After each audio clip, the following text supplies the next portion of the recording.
Former All Black Bevan Wilson has been involved in the thoroughbred industry as a breeder and an owner-trainer.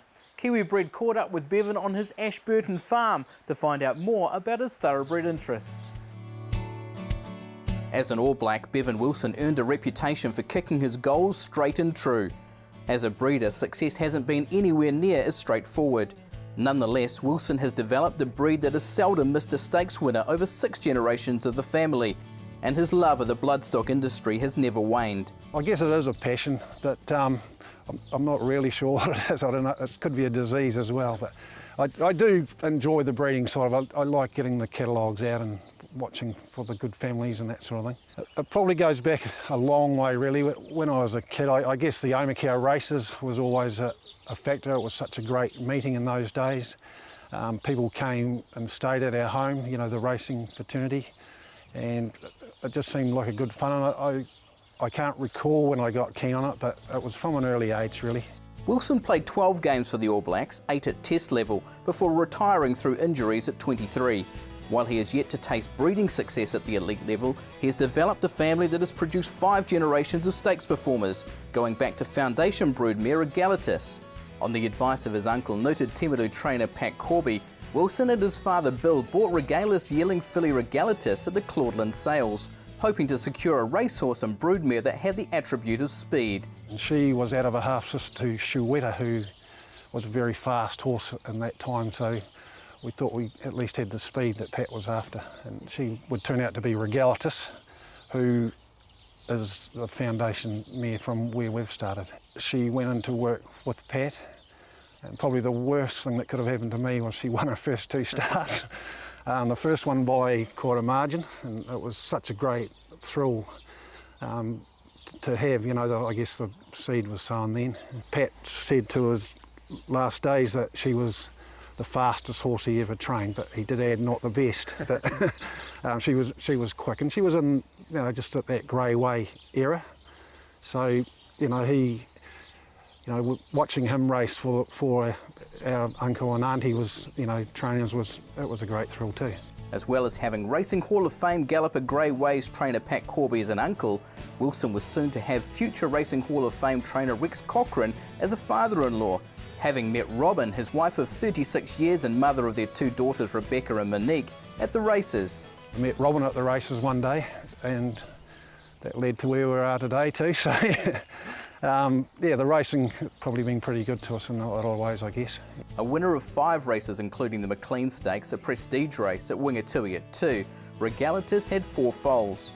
All 3 that raced were winners, though the unraced Noble Bijou mare Regal Splendour became the most pivotal for the Wilsons. She produced 9 foals, with 8 of them becoming winners, among them Group 3 White Robe Lodge Handicap and multiple stakes winner Nearly Powell's, and twice listed winner Bashful Lady. Bashful Lady's first foal was the Group 2 performer and producer FD1, which the Wilsons sold. Her second was Royal Miss. We ended up through the system with Royal Miss. She was a filly of the year here, and she was probably our best prospect as a broodmare because she had the 5 generations of black print, and it was a real blow that she broke her leg just prior to a race in Invercargill one day, and that was our breeding had sort of gone up in smoke there. Very hard to replace, you know, a family that's got that black print right through their pedigree. When we'd sold the horses to Australia, we did keep 3 fillies, and one of those was Royal Miss, so we thought we still had plenty, but the other 2 had accidents as well, that we'd actually leased them out and we never saw them again, but we thought we had the right one in Royal Miss, so we thought things were ticking along all right until that day. And so then we had to, the sale came up and we just bought Royal Madam back over the phone. So we didn't get off to a good start. I think she lost her first 2 foals, so that wasn't so good. Then there was Royal Governess, who won 3 races, and then along came Madam Victoria, so that put things back on track a wee bit again. I guess one of the things about going back into that family was that you come to know what that breed was like. Regalitus was she was quite hard work, if I could call it something else. She could kick and bite and do anything going, and some of the fillies have come through like that, Royal Madam being one of them. But Madam Victoria wasn't, and Royal Miss wasn't. So you know, they were pretty nice fillies to work with. Once they got under control, they weren't easy for a start either, I don't think. But yeah, they were fine. So, but those characteristics do come through. A mating of Royal Madam to then Windsor Park Shuttle Stallion High Chaparral produced Madam Victoria, a filly the Wilsons sent to Riccarton trainer Terry Ray. Under her care, Madam Victoria won 6 of her first 7 starts, 3 at listed level. After going back into the family and getting Madam Victoria and then seeing what she was doing, especially as a young horse, that must have been very satisfying. It was, you know, thinking we were very lucky really, because Royal Miss had been the filly we'd raced, we'd only raced one since then, and then to all of a sudden have Madam Victoria come on the scene. She looked like she was going to be better than good really, and I think she might have won her 6 out of 7 or 5 out of 6, I'm not exactly sure. And it was disappointing that we never seen the best of her really. Got to remember that she did win her last start though, like we thought we had her back on track, and she won the Timaru Stakes.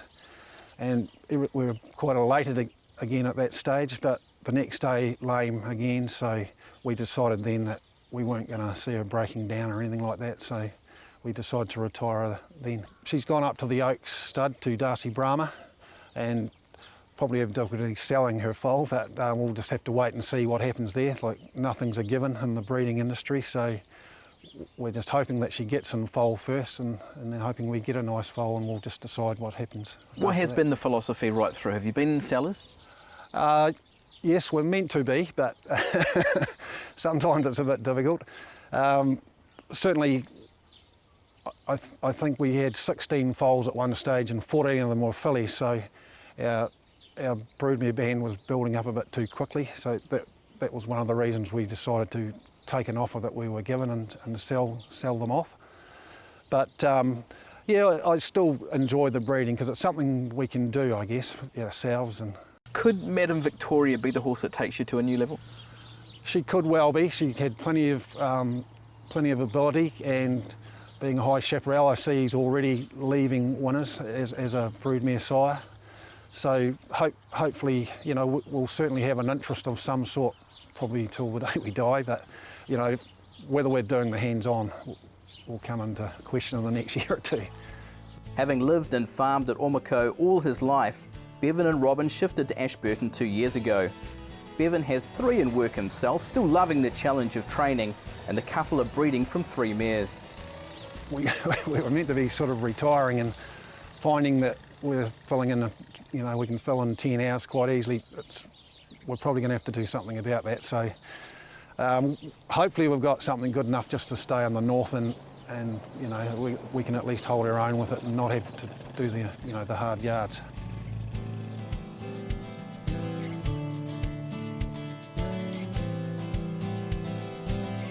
Yes, it's great to see the enjoyment Bevan and his family are getting out of the breeding endeavours. It's now time for our Pedigree of the Week. Less than 40 hours after He's Our Rokkie's breakthrough Group 1 win in this month's 2-rack handicap at Caulfield, his dam Clerihew foaled his half-brother. The colt by Windsor Park stud stallion Charm Spirit was but 6 hours old when the Kiwi Bred cameras turned up to film Lomitas mare Clerihew at Cambridge's Wentwood Grange.